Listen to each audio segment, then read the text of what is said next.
Eric Bakker, the naturopath from New Zealand. Thanks for coming back. Question today: is CanXida Rebuild okay for somebody with type 2 diabetes, or diabetes mellitus?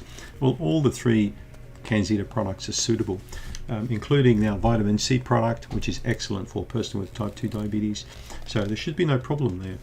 You know, depending on the medication, but normally people with type 2 diabetes aren't going to be injecting any insulin. They're going to be on other medications to control blood sugar, providing their diet is sensible. You know, I always like diabetics to really understand, the benefits of eating protein and smaller meals and drinking water, and being particularly mindful of the beverages they drink. Because this is one area where people certainly get a lot of problems in terms of the sugars they consume, including artificial sugars, which I think are not really a great idea for people with any form of diabetes. So the question is CanXida Rebuild okay? Well, it is, because it's a multivitamin. So 1 or 2 tablets a day is perfectly fine for people with type 2 diabetes. Thanks for the question.